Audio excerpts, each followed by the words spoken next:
प्रश्न 9, यदि त्रिभुज ABC में जिसका कोण B समकोण है, देखो एक त्रिभुज ABC है जिसका B कोण समकोण में दिया हुआ है, ये त्रिभुज ABC है, इसका B कोण समकोण है।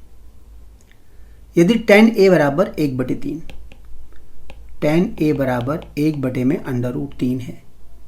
देखो tan थीटा क्या होता है, tan होता है लंब बटे आधार।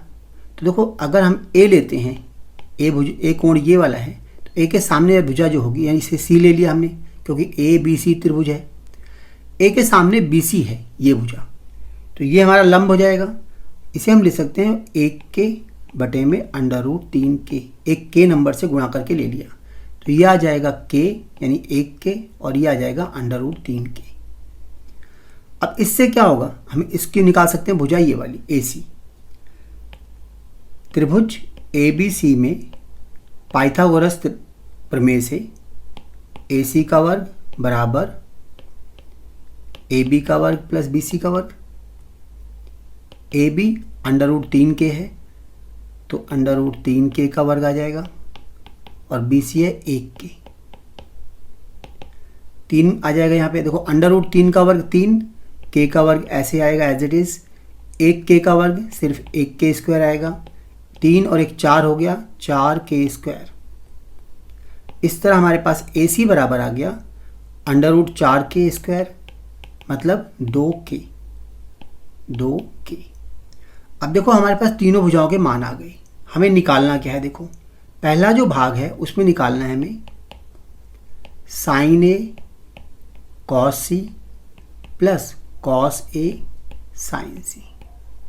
देखो sin A, जब A लेंगे ये वाला कोण लेंगे हम, उसके सामने वाली भुजा यानी 1K ये लंब होगी, तो sin A जब निकालेंगे तो लंब क्या होगा 1K मतलब 1 में 2, क्योंकि हमारा कर्ण 2K है तो 2 आ गया 1/2 गुणा में cos C। अब जब हम cos लेने जा रहे हैं यानी C को लेने जा रहे हैं तो C के सामने वाली भुजा लंब होगी यानी AB लंब होगा।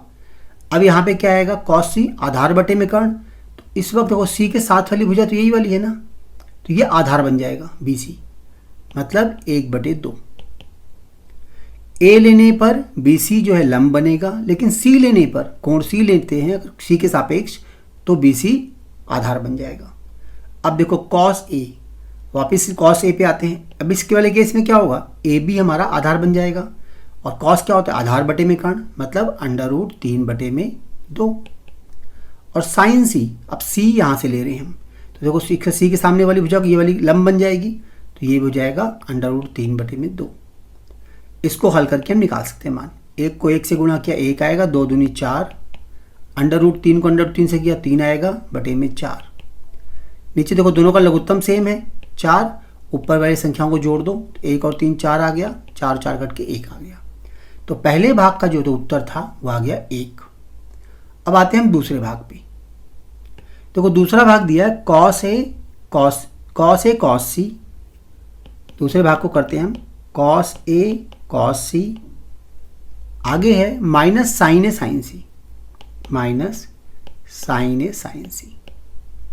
देखो cos A ये वाला कोण है cos, मतलब ये वाला कोण निकाल रहे हैं हम A, तो इस केस में cos A निकालेंगे तो ये वाला आधार होगा √3/2, cos A का मान आ जाएगा 3/2।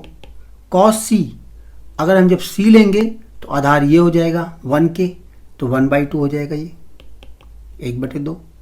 ऐसे जब sin A लेते हैं हम, ये sin A ले लेंगे तो क्या लंब क्या होगा 1K, जो कोण के सामने जो भुजा होगी वो लंब होती है। जब A ले रहे हैं तो A के सामने वाली भुजा यहाँ BC लंब होगी, तो sin A में क्या आएगा 1/2 यानी लंब बटे में कर्ण।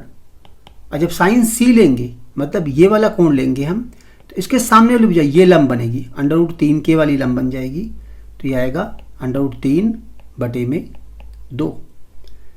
तो यहाँ कितना आ गया √3/4 और यहाँ पे आ गया √3/4। दोनों संख्याएं बराबर हैं, उनको आपस में माइनस करेंगे तो क्या आएगा 0।